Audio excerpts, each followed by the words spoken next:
Let's begin this broadcast with some breaking news. U.S. President Donald Trump and Russian President Vladimir Putin are currently holding a phone call. The call is likely to focus upon ending the 3-year-long war in Ukraine. We are waiting for information on what the two leaders spoke about. But ahead of the call, there's an interesting statement from the Russian President Vladimir Putin, who says Western dominance is slipping away.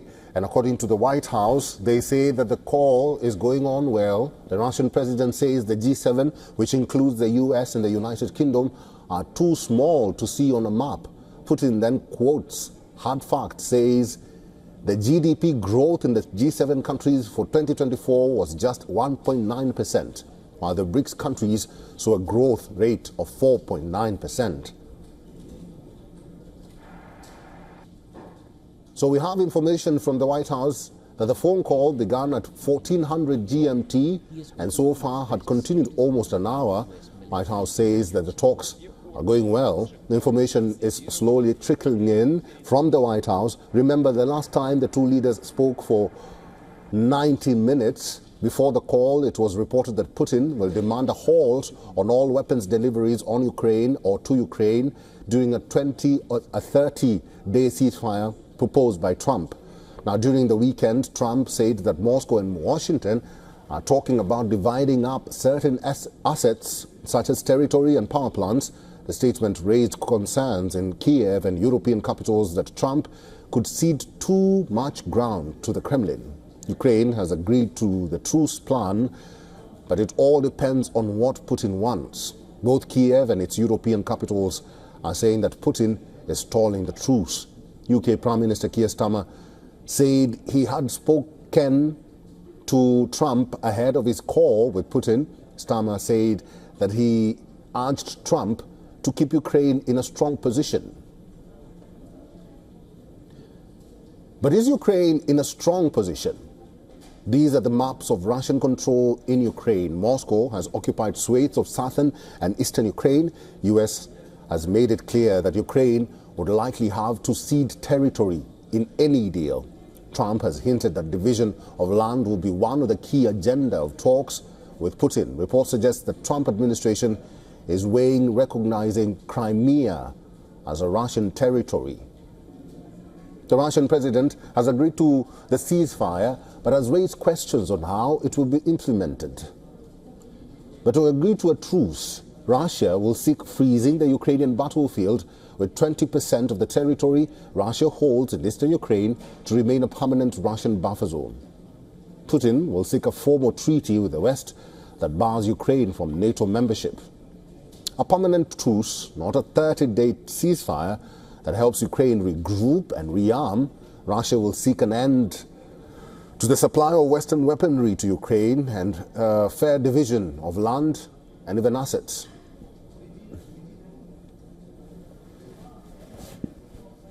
Dr. Alan Bastine is a professor of political science, Israel Institute fellow, Tufts University. He's now joining us live on this broadcast. Mr. Bastine, thank you very much for making time for us. We are talking about a critical time here because we still do not have information that the phone call between Trump and Putin has ended. It's still ongoing. What are your likely expectations of this call? Thank you for having me. It really depends on the dynamic between the leaders at this point. You know, one of the things that we have seen really with the Trump administration is that, differing from the Biden administration or lots of other international diplomacy, what ends up happening is if Trump gets along with a particular leader, and we've seen this in the past with Putin, we've seen this in the past with Israeli Prime Minister Netanyahu, if he gets along with a particular leader, then he is willing to change the diplomacy of the country, the trajectory of past treaties, breaking the deal with Iran that happened with it as a result of the relationship with Israel. All has to do with the personal relations. In turn, we saw the disastrous relationship, or at least meeting, there was between U.S. President Trump and the Ukrainian president. And as a result, we saw all of a sudden the United States pulling back its support from Ukraine, freezing its sharing its military information, et cetera, et cetera. So really what matters is less what are they going to talk about in terms of will Russia hold on to territory or recognize Crimea or things like that, and much more probably has to do with will they get along? Will they actually be able to talk in the same language, so to speak, agree on certain premises. Both of them have a lot to say against international globalization, a lot to say about the EU. If they manage to forge a good relationship, chances are we're going to see that the United States comes out and says we can work together. If they end up fighting, it will go a different way. Mr. Bastin, Russia has a lot of demands. President Putin has a lot of demands laid on the table. Even before the phone call, he had said that this is what he wants in order to achieve peace in Ukraine. Do you think Russia is justified to bring all these demands on the table without the involvement of Ukraine? And as you're currently speaking to America. America has shown support to both countries, and now that is likely to change. It's hard to say is Russia justified in bringing demands or not. I mean, Russia is, despite how it has tried to often rewrite what happened in history, Russia is the aggressor against Ukraine. Russia took over territory from Ukraine already in 2014, took over Crimea, and then invaded Ukraine, by now well over 2 years ago, and that's what spiraled us into the current situation. Russia has placed demands on what it's called denazifying the Ukrainian leadership, essentially making sure that Ukraine is not part of NATO, not part of the EU. Ukraine is a sovereign country.